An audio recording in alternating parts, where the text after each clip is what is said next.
My cousin earns $150,000 a year at a top tech firm, yet she treats me like her free babysitter, whether it is taking her parents to the doctor, picking up prescriptions from CVS, or even changing a light bulb at her place. She just calls me and orders me around. Afterward, she Venmos me $10 or $15, adding a note like, compensation for your trouble? I will not let you run errands for free. It does not even cover my gas money, but out of family loyalty, I endured it for 3 whole years. Until Thanksgiving dinner, when my uncle praised my thoughtfulness and my cousin interjected with a sarcastic tone. Young people these days only care about money. Family ties mean nothing to them. Take my cousin, for example. She will not lift a finger to help look after our parents unless she gets a Venmo notification. The elders' gazes toward me shifted instantly. My mother was so furious she pinched me under the table. Seeing her smug expression, I smiled. Not 2 days later, her mother collapsed late at night. She frantically called me. Hurry, take my mom to the ER. I am booking a flight out of JFK immediately. This time I did go, but when it came to paying the emergency room copay at the front desk, I did not cover it like before. I sent a Venmo request to our massive extended family WhatsApp group chat with over 50 members and tagged her. Harper, you are right. Family should not be about money. Cover this medical bill yourself. After posting the request in the family group, the chat fell silent. Minutes later, my cousin Harper's call came through. Chloe, what do you think you are doing? Her voice was shrill, laced with her usual arrogance, airport boarding announcements blaring in the background. Exactly what it says. My tone was calm. Did I not say I am booking a flight back immediately? Venmo transfers take time to hit the bank. Would it kill you to put it on your credit card temporarily? Sorry, Harper, I have not gotten my paycheck for this month yet. My credit card is maxed out. Of course, it was an excuse, but over these past 3 years, the medical copays, utility bills, and miscellaneous expenses I had covered for her family totaled at least $12,000, if not 15. She would only remember to reimburse me days or weeks later, and she would always round down the amount, saying, We are family, no need to nickel and dime. You do not have money. You are kidding me. Did you not just get your holiday bonus? Mom is waiting in the hospital. Pay up now. Do not try to pull any tricks. She yelled on the other end, her voice ringing in my ears. I held the phone farther away, staring at the long queue at the hospital billing desk. Harper, I said softly, you are the one who said family matters should not involve money. If we are not talking money, then is it not only fair you cover the medical bills yourself? You. She was so furious she could not speak for a moment.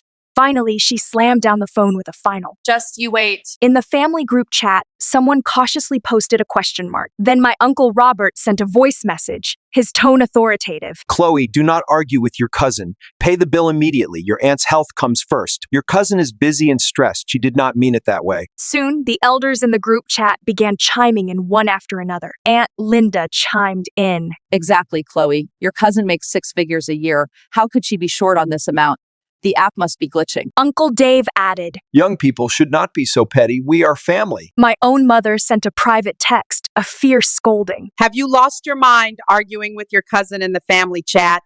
If you have no shame, we still do. Pay her immediately, then go apologize in the group chat. Just say it was a joke. Watching the messages flood my phone screen, my heart turned to ice. See, this is my family. Regardless of right or wrong, they will always side with Harper, simply because she is successful, earning $150,000 a year, the pride of the entire extended family. And I, earning barely $3,000 a month, am the one who can be sacrificed for the greater good at any moment. I did not reply to anyone. I just silenced my phone and slipped it back into my pocket. The triage nurse called out. Family of Susan Davis. I stepped forward, handed over the clipboard, and said calmly, Hi, we will pay the copay once her daughter handles it online. About 20 minutes later, a payment confirmation popped up in the group chat. Harper had paid through the hospital portal. She did not message me privately this time. Instead, she posted a digital boarding pass screenshot in the group with the caption. Landed and heading to the hospital. Some people really treat family like a business deal for a few bucks. They do not even care about their elders' safety.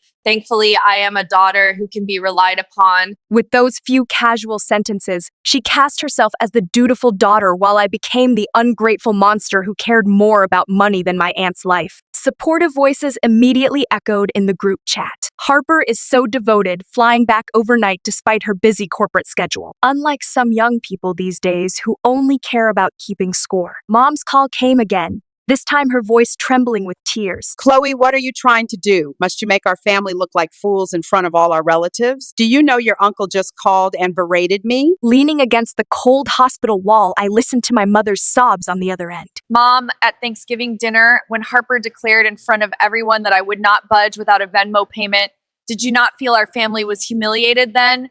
Did you make her apologize to me? Well, My mother faltered, taking a long moment before replying. she is your cousin. She did not mean it. Why are you holding it against her? I am not holding a grudge. I just learned my lesson. With that, I hung up. Soon after, Uncle Robert appeared at the end of the corridor, his face dark. He strode straight toward me, his eyes holding no trace of gratitude, only suppressed fury. Chloe, you think you are all grown up now, daring to defy your cousin like this? I looked at him silent. Your aunt lies in there, and you are out here causing trouble for your cousin, making her panic even on the plane. What are you playing at? His voice grew louder, drawing stares from passing patients and their families. I did not want to argue with him in the hospital. Uncle, is Aunt Susan feeling better? I will go see her. See what? He suddenly raised his voice, swung his arm, and without warning, slapped me across the face. The sharp crack echoed through the hallway. My cheek went numb instantly, burning with stinging pain. Everyone in the corridor turned to look. If I do not teach you a lesson, you will think you run the show. My uncle pointed his finger at my nose, spittle nearly landing on my face as he yelled. For a few measly bucks, you have disgraced the whole family.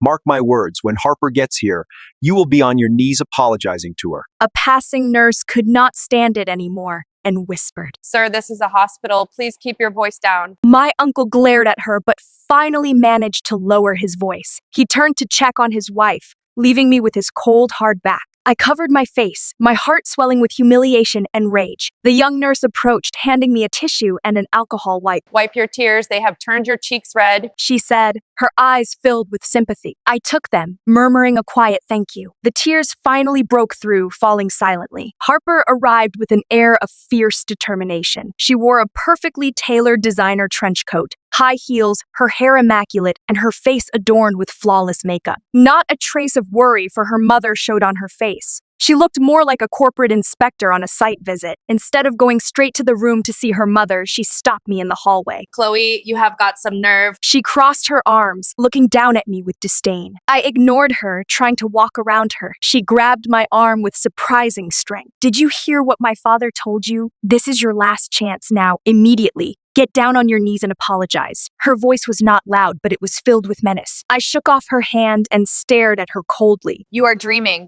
She sneered, her eyes turning fierce. Looks like I need to teach you a lesson before you know your place. Suddenly, she lunged forward, shoving me hard in the shoulder. Caught off guard, my back slammed against the wall with a dull thud. My uncle emerged from the room, blocking my path on both sides. You ungrateful brat. He cursed, reaching to grab my hair and force me down. What are you doing? I struggled desperately, the humiliation threatening to drive me mad. This was the hospital's public corridor, bustling with people. How dare they lay a hand on me here? Harper wore a cruel smile. Today I will show you what happens when you cross me. She increased her force, jabbing her knee into the back of my leg, trying to force me to my knees. I braced myself, digging my fingernails into my palms. Just as I was about to collapse, a thunderous shout echoed from the far end of the corridor. Stop. What are you doing? It was my dad. He and my mom had rushed over. My dad charged forward, shoving my uncle aside and shielding me behind him. Robert Harper, this is outrageous. My dad trembled with rage. My mom also rushed over.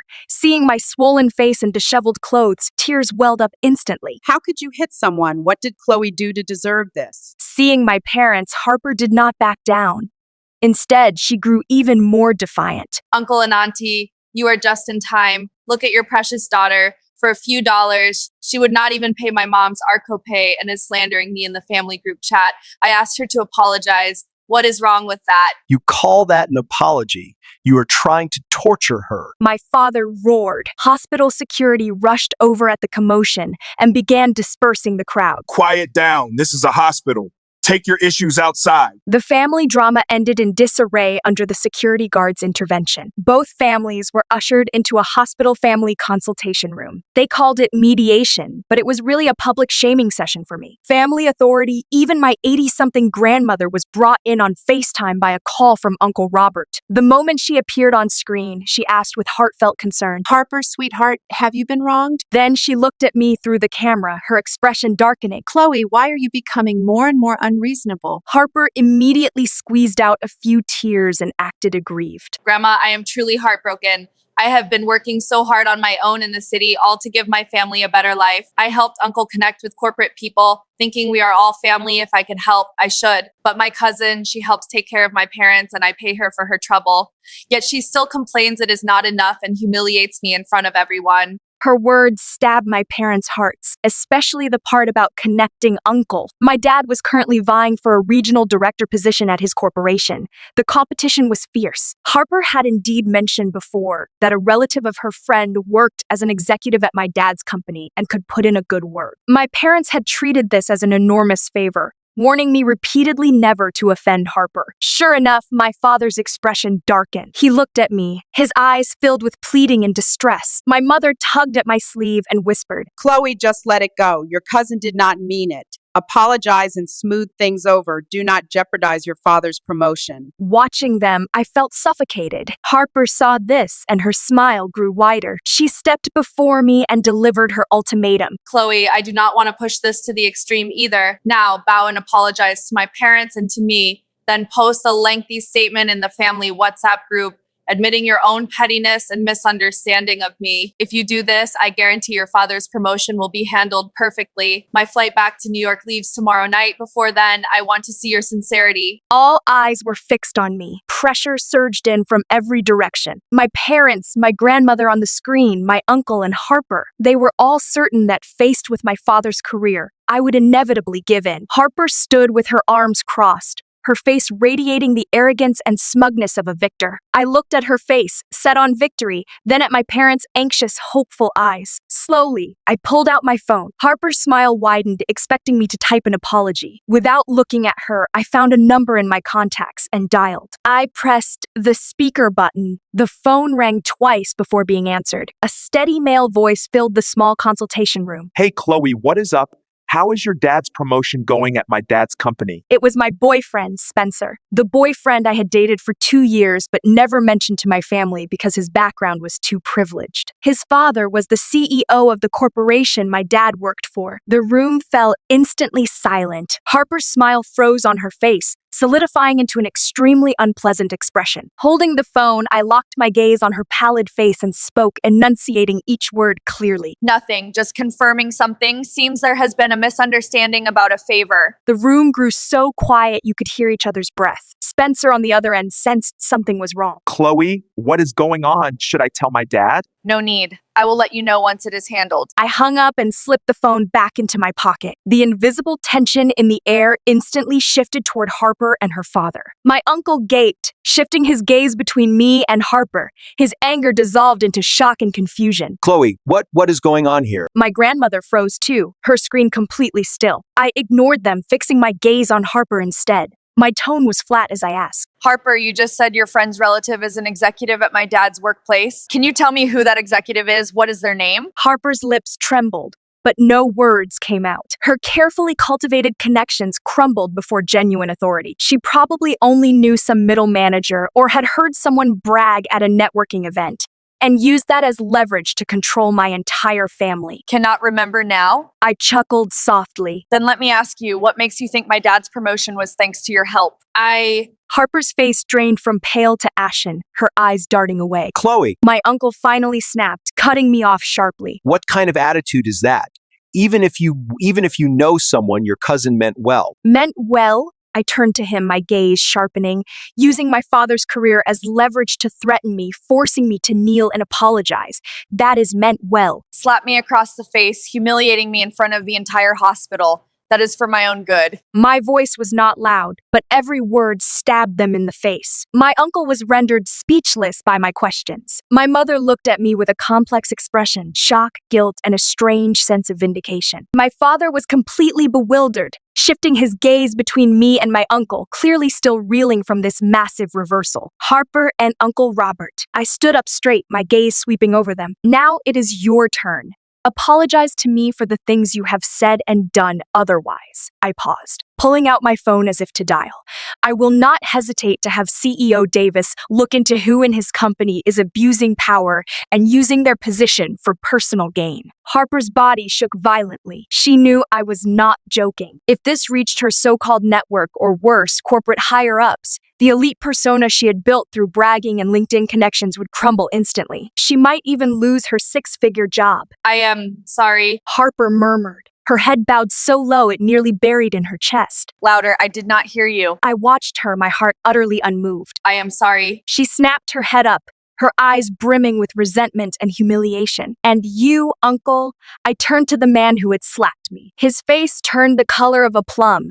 He had always carried himself as the patriarch, never once bowing to his nieces or nephews. He stiffened his neck, refusing to speak. All right, I nodded, unlocking my phone. Seems Uncle is not willing. Do not. My father suddenly spoke up, grabbing my arm. Chloe, let it go. He is your uncle after all. Dad, I looked at him. when he hit me, did he ever think about being my uncle? My father fell silent. In the end, faced with the choice between losing his dignity in public and letting his daughter cause an even bigger corporate scandal, my uncle chose the former. He practically ground out 3 words through clenched teeth. I am sorry. My aunt was discharged from the hospital. After that fiasco, Uncle Robert's family grew much quieter. They never brought up the apology, and I could not be bothered to pursue it. I thought the matter would end there, but I underestimated Harper's viciousness. When I returned to my apartment that weekend, I found signs of forced entry on my front door. My heart sank as I pushed the door open. The place was in utter disarray. My MacBook lay smashed on the floor, screen shattered. The vintage porcelain figurine my mom gave me for my birthday was broken into pieces. The closet had been ransacked, clothes strewn everywhere. My mom rushed over at the noise and gasped,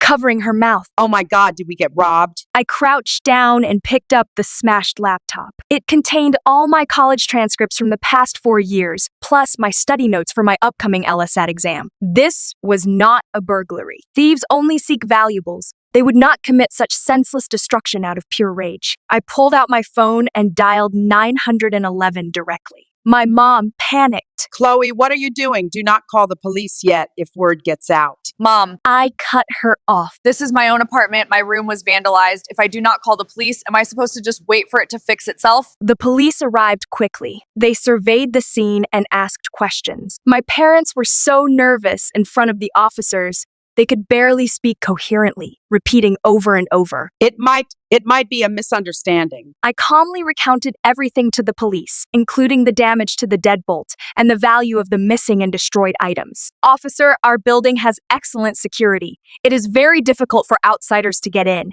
Plus, the perpetrator did not steal any valuable jewelry or cash.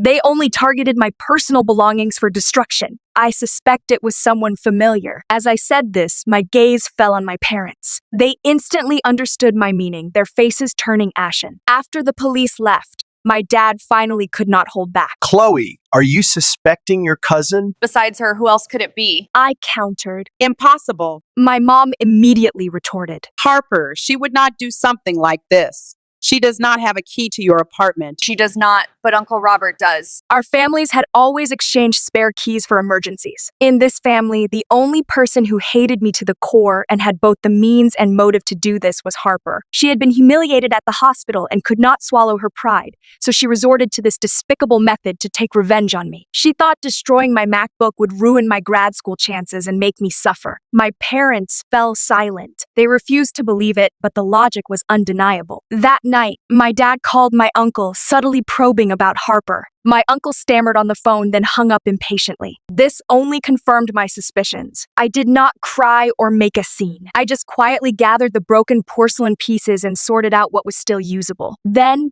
I called Spencer. Spencer, you mentioned before that the security cameras at my apartment lobby are high definition, right? Right? What is up? Nothing. Just help me pull the surveillance footage from last Saturday between 3 p.m. and 5 p.m., especially the camera at the main entrance. I needed ironclad proof. Proof so undeniable no one could argue against it. Harper, you like to play games. Then I will play along until the end. The footage arrived quickly. Spencer pulled some strings with the property management company, and they readily provided the video file. The images were crystal clear. At 3:40 p.m. on Saturday, Harper appeared furtively outside my building. She wore a beanie and sunglasses. But that designer trench coat I had seen at the hospital and her signature high heels gave her away. She unlocked the lobby door with a key and went inside. An hour later, she emerged, walking hurriedly, her face bearing the satisfaction of revenge. I took screenshots of the footage and sent them to my dad. This time, he fell completely silent. I did not post the video in the family group chat. Lifting that veil of shame was easy. But I wanted more than just to humiliate them. I wanted Harper to pay a real legal price for what she had done. Armed with the video evidence, I went back to the police precinct. When I handed the flash drive to the officers, the investigating detective looked surprised. Miss, are you sure about this? This is a felony case, intentional destruction of property since the amount is substantial. Carries potential jail time. My MacBook was the latest Pro model, costing nearly $3,000. Combined with other damages, it far exceeded the threshold for felony vandalism. I am certain. I nodded. I want to press full charges. After returning from the precinct, my parents sat on the sofa, sleepless all night. My mother's eyes were red and swollen. She looked at me, words on the tip of her tongue. Chloe, really, could we not just settle this privately? She is your cousin. If you send her to prison, what about your uncle and aunt? How will our two families ever face each other again at Thanksgiving? Mom, I looked at her, speaking calmly. when she smashed my laptop, did she think about being my cousin? When she forced me to kneel, did she think about our family ties? You are only worried about how our families will face each other. Have you considered what would have happened to me if I had not had Spencer this time? I would be kneeling before them, apologizing like a dog. My dad would lose his promotion, my room would be trashed, and I would have to swallow my pride. Because in your eyes, her corporate future matters, but my dignity is worthless. My mother broke down in tears at my words. My father chain smoked one cigarette after another, finally stubbing the last one out in the ashtray. Enough, stop talking. He said hoarsely. This matter, listen to Chloe. It was the first time my father had ever unreservedly taken my side. 2 days later, the police arrived at my uncle's house. When they presented the arrest warrant to take Harper away, she was completely stunned. News of Harper's arrest spread through the extended family. My uncle and aunt rushed to my apartment immediately, wailing and pleading for me to drop the charges. Chloe, you heartless girl, are you trying to destroy our entire family? My aunt collapsed onto the floor, wailing and slapping her thighs. My uncle pointed his finger at me, hurling insults even more vicious than those in the hospital. My parents stood firmly between us, refusing to budge. The scene descended into utter chaos. Ignoring their hysterics, I pulled out my phone and opened the family WhatsApp group. I typed out a lengthy message. Dear family, I know everyone is concerned about my cousin Harper. I was the one who called the police to have her arrested. Many may think I am overreacting or ungrateful, but before I explain why, I want you all to see something. With that, I uploaded every screenshot of the $10 and $15 Venmo payments Harper had sent me over the past 3 years, every single one, to the group chat. Late night deliveries of blood pressure meds to her parents, weekend drives dozens of miles to the suburbs for specific groceries for her family, even fixing a tripped circuit breaker at her place during a thunderstorm I went. Under each Venmo receipt was her message. Compensation for your trouble. Will not let you run around for free. Then I posted that photo of the spare key to my apartment. Next came the lobby security footage Spencer helped me obtain, showing Harper entering my building. Finally, pictures of my room trashed beyond recognition. I typed the final lines. For 3 years, I worked like a personal assistant for her family, always at their beck and call. All I got in return was a Thanksgiving dinner remark. You cannot get her to help without a Venmo payment. When Aunt Susan fainted, I rushed her to the ER only to be slapped by Uncle Robert and forced to kneel in shame by her. I thought it was over, but she used the spare key to break into my home and destroy everything. My laptop held all my hard work and grad school prospects. Did she feel even a shred of familial affection when she destroyed it? Now the police are just doing their job, yet everyone blames me for being heartless. I ask you all, who is wielding kinship like a weapon, stabbing their own family members over over and over. If you think I have done wrong, then this family, I would rather not be a part of it. After posting all this, I flung my phone aside. The world grew quiet. The once bustling living room fell silent, staring at the messages on their screens. Their eyes held unprecedented shock. They likely never imagined that Chloe, the one who had always worked tirelessly and endured everything, would lay it all bare. The family group chat erupted with discussion. The relatives who had previously defended Harper fell completely silent. Instead, their messages were filled with shock and disbelief. Aunt Linda. Oh my God, are those Venmo screenshots real? $10. Chloe drove 20 miles in traffic to pick something up, and you give her $10. That does not even cover the bridge toll. Young cousin. Wow. Harper's Instagram is always full of Michelin star restaurants and Prada bags, but she is this stingy with her own cousin. That is basically treating Chloe like unpaid labor. Cousin. Last time I saw Chloe fixing the breaker box in the pouring rain, I thought Uncle Robert must have paid her well.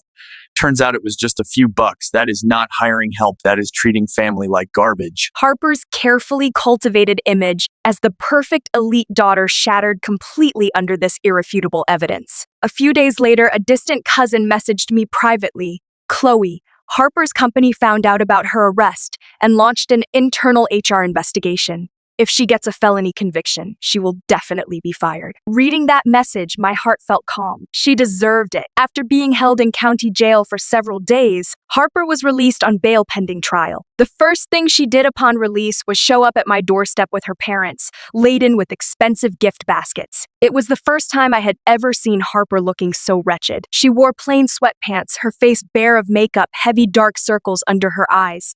The arrogance that once filled her gaze had vanished, replaced only by fear and panic. The moment she stepped inside, my aunt stumbled forward, about to drop to her knees before me. My mother acted swiftly, catching her. My aunt clutched my mother, sobbing. Sister-in-law, we were wrong. We are monsters. Please beg Chloe to show mercy and let Harper off. She cannot have a felony record. It would ruin her corporate career. My uncle, usually so stern, stood beside her, wringing his hands, his weathered face flushed crimson. Robert, I was wrong before. I was a bastard. I apologize to you and your family. As he spoke, he actually raised his hand and gave himself 2 sharp slaps across the face. Harper stood behind them, head bowed, tears falling one by one. She walked up to me, her voice hoarse. Chloe, I am sorry. I was wrong. I should not have envied you, should not have treated you that way. I envied that your parents cherished you, envied that you never fought the rat race yet seemed to have everything.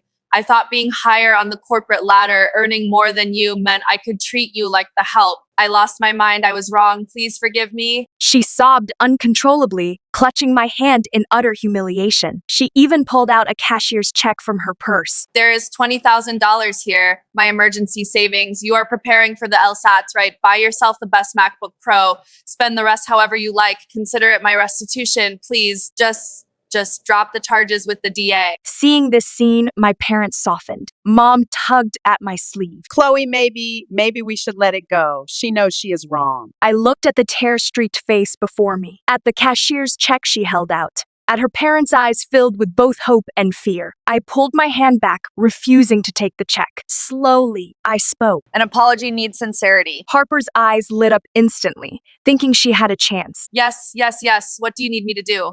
I will do anything you say. I looked at her, enunciating each word clearly. It is simple. You like making others apologize, do you not? Now apologize to me the way you wanted me to apologize back in the hospital. Harper's face instantly drained of color. She thought I meant in front of the extended family. I shook my head and smiled. No, that will not suffice. I want you to record a video, say everything you did to me in your own words. Then formally apologize on camera to me and to my parents. Finally, post this video in the family WhatsApp group and publicly on your own Instagram and Facebook feeds. Let everyone in your network see what kind of person you, Harper, truly are. You are crazy. Harper screamed, unable to believe her ears. Make her record such a video and post it on her social media. That would be professional suicide. How could she ever show her face in her industry again? My uncle also erupted in anger. Chloe, do not push your luck. We have already begged you humbly. What more do you want? Getting too big for your britches? I sneered coldly. When you tried to force me to my knees back then,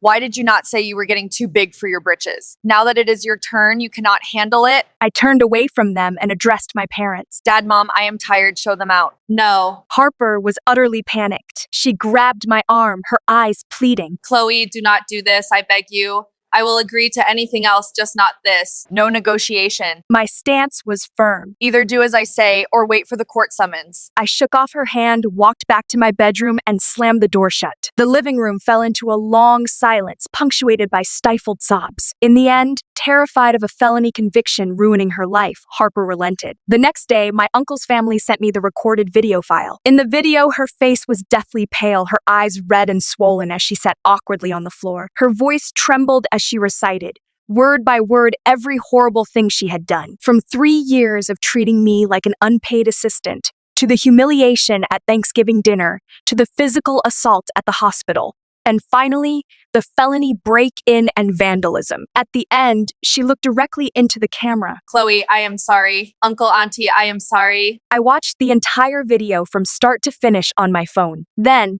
I made sure she posted it to the family group chat and her public Instagram feed. In that moment, Harper collapsed onto her parents' sofa, sobbing quietly. Uncle and Aunt's faces drained of all color. I looked at the screen, feeling an unprecedented calm. Very good. I texted back.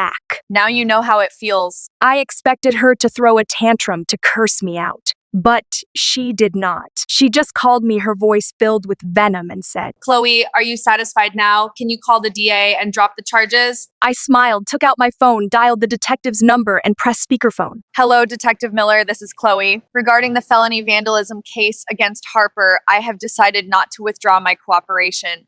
Furthermore, I have just obtained new evidence, a video recording of the suspect personally confessing to all criminal acts. I will email it to you immediately. Harper's breath caught in her throat over the other line. The last trace of color drained from her face, her voice cracking in utter shock and terror. She finally understood. I had made her record that video to hand an ironclad confession to the prosecutors. This was the ultimate reckoning for the humiliation I endured these past 3 years. Later, Harper took a plea deal for felony destruction of property and was sentenced to 6 months in county jail, suspended for 1 year of strict probation. She was fired from her tech firm, and her professional reputation was ruined. I left the extended family group chat and blocked all their numbers. My parents finally saw their true colors and fully supported my decision. Life returned to calm. With the court-ordered restitution money from Harper, I bought myself a new MacBook Pro and booked my parents the European vacation they had always wanted. On the way home from the airport, sunlight streamed through the car window, warming me. Leaning against the window, I watched the street scenes rush by as soothing music played on the radio. The grievances of these past 3 years, the struggles of recent days, finally subsided like a high fever breaking. Those people, those events, they were all behind me now.